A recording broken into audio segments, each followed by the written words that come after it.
Good morning, and thank you for joining us this morning. My name is France Fournier, President and CEO of the Oakville Chamber of Commerce, and it is our pleasure to introduce the Honourable Anita Anand, Minister of National Defence. Anita was first elected as Member of Parliament for Oakville in 2019 and previously served as Minister of Public Service and Procurement. We're honored to have Minister Anand address the Oakville business community today. Following her remarks, she will be joined by Tim Caddigan, Senior Director of Programming and Community Relations for Cogeco. They will have a fireside chat. Please join me in welcoming the Honourable Anita Anand.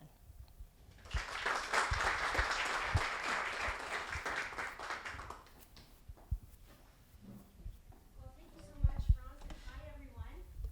It's amazing to be in Oakville. Even though I've lived here for 18 years, it's amazing to actually be here with you today, given the busy nature of all of our lives. And it's a real pleasure, France, to congratulate you as well on your ascension to the CEO and President's role. It's great to have you in this role, and I really look forward to working with you and everyone in the Chamber going forward.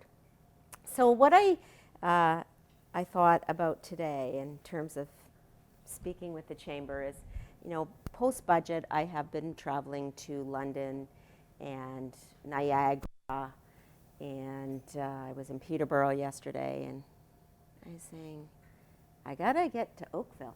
How about Oakville? So I'm really happy to be able to actually have a chat with you today. And I don't want to belabor too many points because Tim and I are going to be able to have a nice chat in these stools. But I thought I would just speak about some of the highlights relating to the budget. And then in the Q&A, we can talk about defense or any questions you have of a personal nature, Tim, that you want to ask me. I'm open. So this is a budget that focuses on three main things. The first is housing and affordability in housing. And in particular, the idea that we need to ensure that our families, our kids, have access to affordable housing. And our goal is to incentivize cities and towns so that we can have more houses built and really work the supply side. And so what Budget 2022 does is to provide $4 billion over 5 years to launch a new housing accelerator fund. And this work is on top of the National Housing Strategy, which our government had already brought into existence. And we're really trying to work with municipalities in terms of providing upfront funding for investments in municipal housing planning and delivery processes. And I also think it's important to highlight another aspect of the budget relating to housing, and that is to support first-time home buyers and a path to ownership for renters. And what we're doing is introducing a tax-free home savings account that will give first-time home buyers the ability to save up to $40,000, and we're proposing to double the first-time home buyers tax credit amount to $10,000, providing up to $1,500 to direct support to home buyers. So this is, I would say, a snapshot of what we're doing in terms of housing affordability. Our government has recognized that there is a crisis in housing. I will say that we do need all levels of government to work in this area. Housing traditionally hasn't been an area where the federal government has stepped in.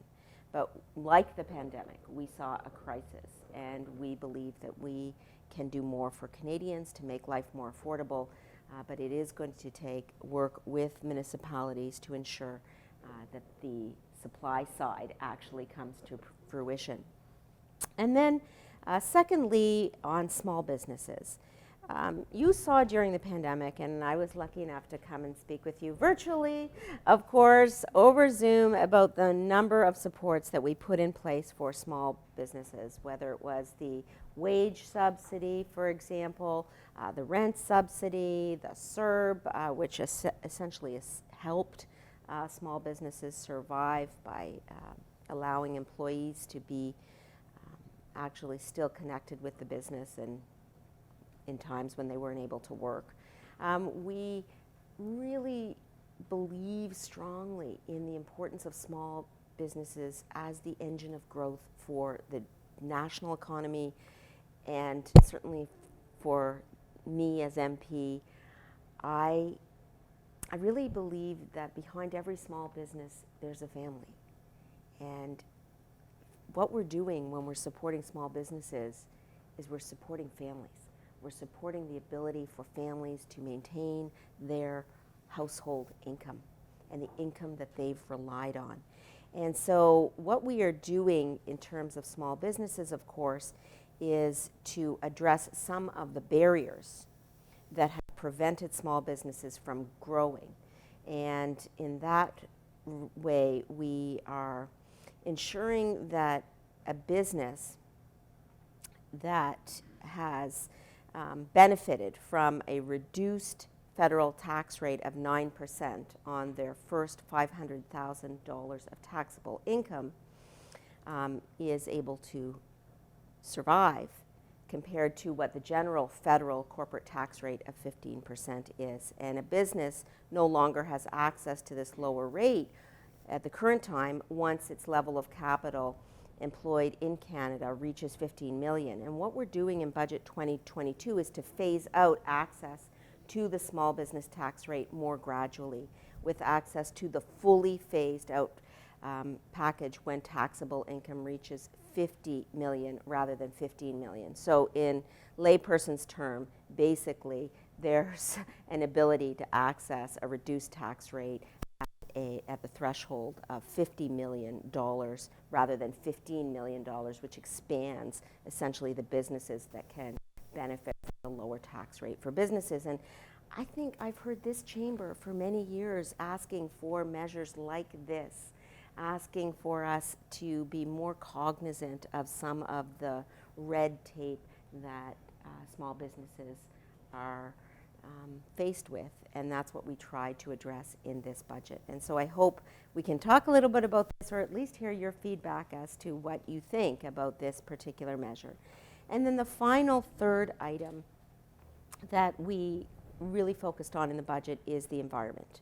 And when I was knocking on doors last summer, and I think we should all breathe a sigh of relief, there's no federal election this year at the current time. I'm really looking forward to the provincial election and from watching it from afar, assisting where I can. But I'll just say that in the area of the environment, what we're really trying to do is address concerns that Canadians have voiced to us, not just in Oakville, but across this country. We really worked on making zero-emission vehicles more affordable. So you'll recall that we had the eligibility for the stipend that you could receive if you were buying an electric vehicle. This is under our zero emissions vehicle program. And so we've really just re-upped it again and said that we're going to keep in place this this stipend that you can receive if you are purchasing a zero-emission vehicle. We are also going to be continuing to invest in charging stations. So you see these charging stations on Lakeshore Road, and we are going to keep buying charging stations. Why? And putting in charging stations. Why? Because infrastructure. If you're going to encourage your population to be buying zero-emission vehicles, you need infrastructure, and that's what we realize as a government.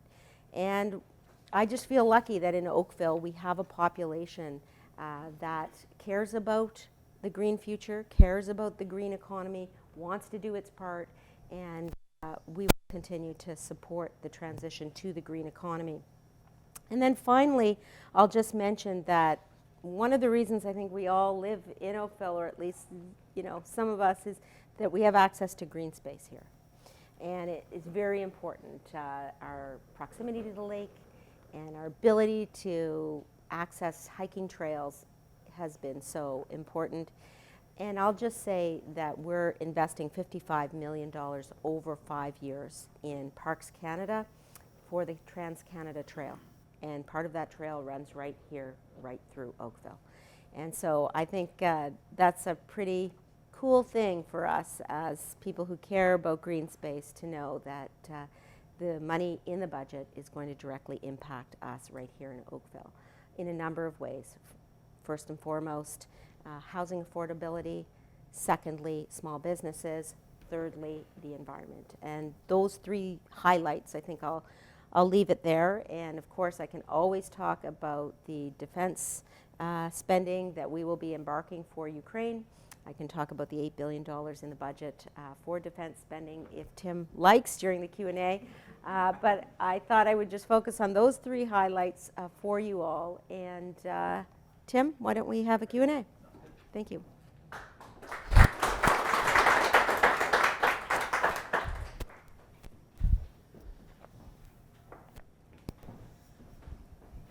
I have these remarkably comfortable stools for you. Keep you on your toes. Okay. So I had prepared questions that were largely around the budget, but at breakfast the minister said, you can ask me anything you want, so what do you want to know? I think there might have been a little hint there that perhaps we should talk about defense spending, and I do want to point out though that, you know, I remember listening to an interview from CBC when you were just elected and you might have been named as the Minister of Procurement. I can't recall if that had happened just yet, but it seemed to me that you took on that role and we thought, well, that's great. We've got a minister in Oakville. And then all of a sudden we had a pandemic and you became the minister. And now with the latest cabinet, Minister of Defense, and you know, wow, that's a huge step up, but then we have now a war that we're working on. So it seems that when you take on a file, things get real. So let's talk about, I'll kind of, I guess, stitch it back to the budget a little bit, but our defense spending, I mean, there's been lots of calls for us to increase defense spending as a country. We're a small country, really, in the grand scheme of things, and a small military. But the budget does add money to defense, but we're not at the 2% of GDP that I think we're really expected to from a NATO ally perspective. Can you talk about that? Sure.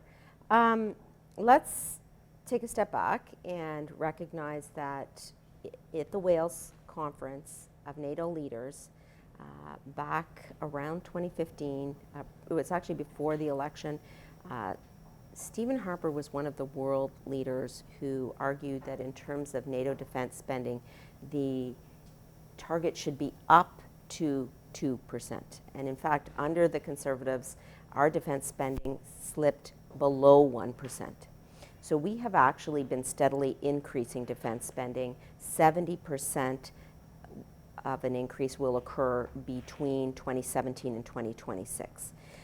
With our budget 2022, where we're adding about $8 billion in defense spending, we are the 6th largest defense budget of NATO countries. So of 30 NATO countries, we are 6th. That is something that is missed when people focus on 2% alone. Secondly, I will say that we will continue to contribute to the NATO alliance in a way that is distinctively Canadian. And what I mean by that is let's look at the boots on the ground issue. We are one of very few countries, the US, the UK, and Germany are the others, who lead a battle group on NATO's eastern flank. We are in Latvia. We've been there for 5 years. And our presence there is recognized as being second to none. And we recently re-upped our commitment to the Enhanced Forward Presence Battle Group, where we operate on land, in the air, and at sea, almost doubling our presence there. We have 3,400 troops at the ready, available to go if they're called up by NATO. We are running air exercises in Romania. We are carrying plane loads of goods to Ukraine, of equipment, of military supplies for our NATO allies with 2 CC-130s operating out of Europe. we've carried over 1 million pounds of equipment. So all of that to say that A, we're increasing our defense spending, B, we are the 6th largest defense budget right now out of NATO countries, and C, we have a distinctive boots on the ground presence in NATO, and we'll keep contributing to that alliance.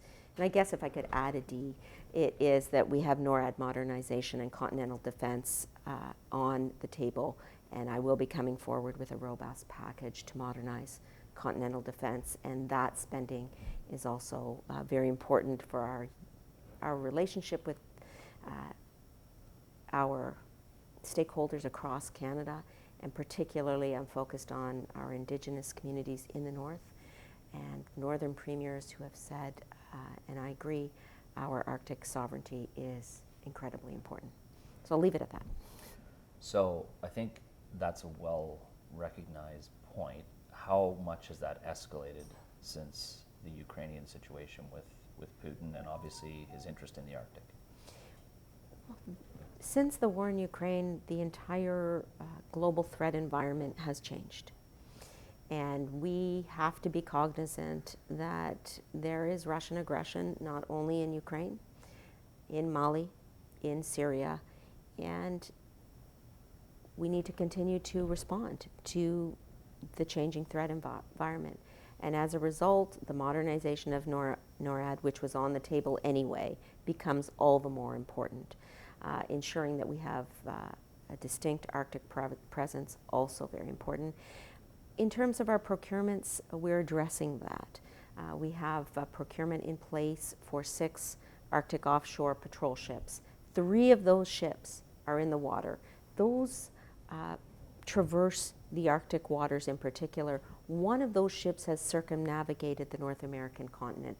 And so we are very well placed with current procurements, including the 88 new fighter jets that we announced very recently.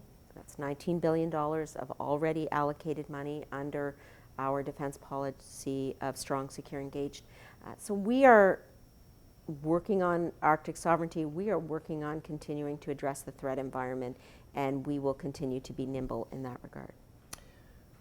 Before we leave defense for a second, what's that learning curve been like?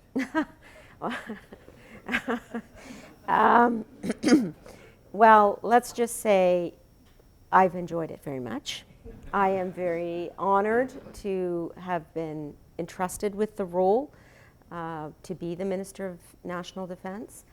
Of course, when the Prime Minister asked me to take on the role, we didn't know about the war in Ukraine. So everybody thought that it was going to be cultural change in the military, modernizing procurement, making sure that we are equipping our Canadian Armed Forces. And those are our priorities. Those are in my mandate letter for sure. And then on top of all of that, we have the Ukraine situation. We did 8 press conferences in 10 days at the beginning of this war.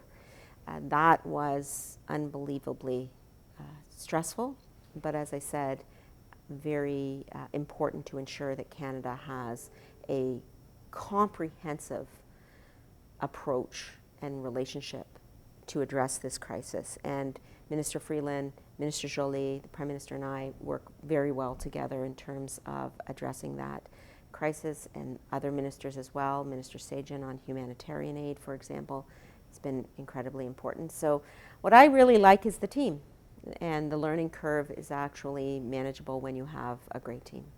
That's good. You talked about in your remarks the housing crisis. I hear about it around my kitchen table, trying to explain that it takes a while to save for a house. But there's a bit of a flip side to it.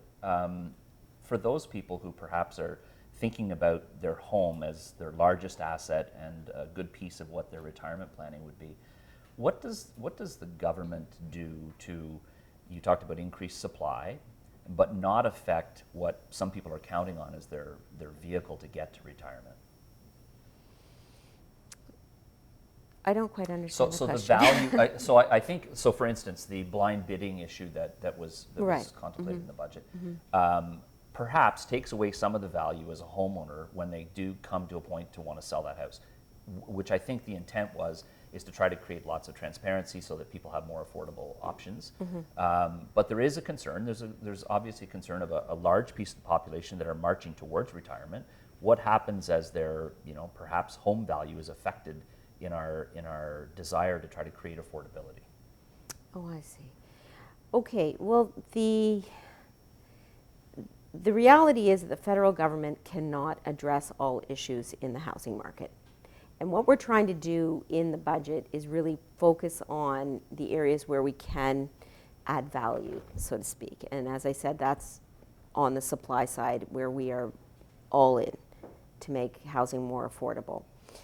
Secondly, we are trying to address the speculative housing market in terms of ensuring that property sales are for residential purposes, which at least partially addresses the issue that you're raising in your question. And then thirdly, we need to recognize that some of the issues that you're raising in your question are essentially provincial issues. And in particular, under property and civil rights in our Constitution, that's on the provincial head of power. Windsor and I studied this in law school when we were at Dal. And the reality is that is, in my view, something that we need to ensure is addressed across government. And certainly we are always willing to work with other levels of government to address national crises like the housing I'm crisis. a politics geek, but not a legal eagle. So if you could just stay You in politics, are. because I won't be able to follow you. I think the pandemic certainly highlighted for many of us the limitations of the healthcare system, capacity, obviously, wait times, those sorts of things. I think just in reading what many premiers have said, there was an expectation, or at least a hope, that perhaps the budget might address healthcare funding. What is the plan going forward? Because I think we've seen over the last couple of years that our healthcare system is fragile, and that over the course of 2 years, we've had a lot of people leave the medical profession. Again, we're getting into provincial issues in a way, but the funding comes from the feds. Okay, so again, just taking a step back and thinking about the role of the federal government, especially during the health crisis, which was COVID-19.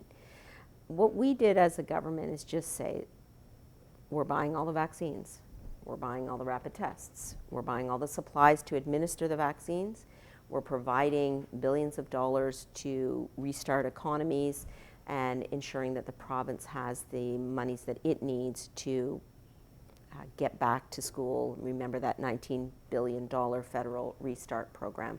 That's an example of the type of healthcare assistance that the federal government took on, in addition to existing health transfer payments.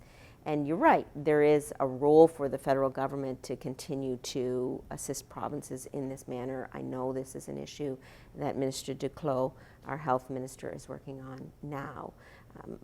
The reality is that we are seeing more and more cooperation in healthcare across the country.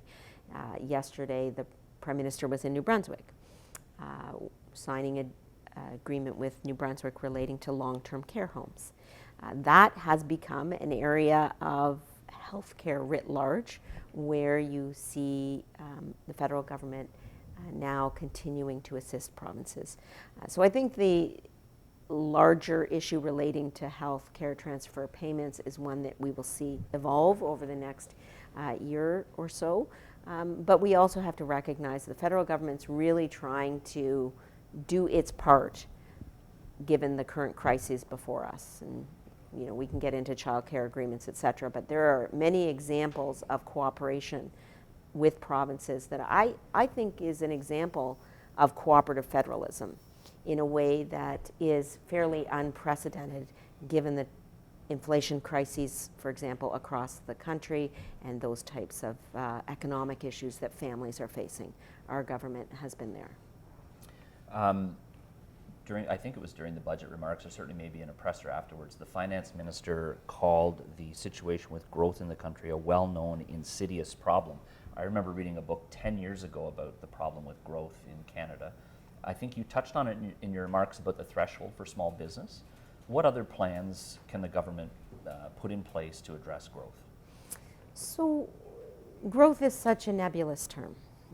Let's agree on that. When we think about growth and our government's approach to, I would say, economic development and the growth of the economy and the overall GDP, it has been to invest in Canadians across the board. So whether it is ensuring that Canadians had supports to stay at home during the pandemic and then get back to work, whether it is in terms of assisting families with daycare and childcare funding so that both members of the family can actually join the workforce or rejoin the workforce, whether it is in terms of trying to create affordable housing so that families are better supported, especially when they transit or transfer from geographical locations across the country. That's the type of, I would say, supply-side economics that the finance minister was putting on the table in Budget 2022, which is very well supported with other examples in Budget 2021. At the same time, I would say this budget was fairly prudent in terms of not putting extremely large spending items on the table so that we can ensure that our debt to GDP ratio is maintained as being the lowest in the G7. And that is a fiscal anchor that we have utilized in the past, and we will continue to ensure that we are prudent going forward. I think I got a wrap signal, but I'm not sure. Do I have time for one more question? Yes. Nobody's answering, so It's I'm a going to say yes. yes. It's your time I'm worried about too. So one other thing I'm curious about is, and you know, I think Canada's been a good example of welcoming immigration. But one of the obstacles, I guess, is the recognition of international credentials, which could perhaps, you know, contribute to things like growth and the health system and, you know, many other sectors. What can the government do to try to, one, speed up immigration, because there's certainly, you know, there can be some slowdowns there in that process, but then also recognizing some of these international credentials? Okay, it's a good question. I just want to call out my constit team here, who is working every day on immigration issues. Thank you so much, team. We have many people in this riding call our office for assistance with issues like you're raising in your question, and it is a good one. Canada is, it goes back to constitutional law, really, the division of powers. I'm sorry. I'm sorry, Michael, can you corroborate this is an issue of provincial jurisdiction in very large part, right? So you have provincial regulation of lawyers, for example, and the requirements to work, to be called to the bar in a particular jurisdiction are generally speaking provincially run.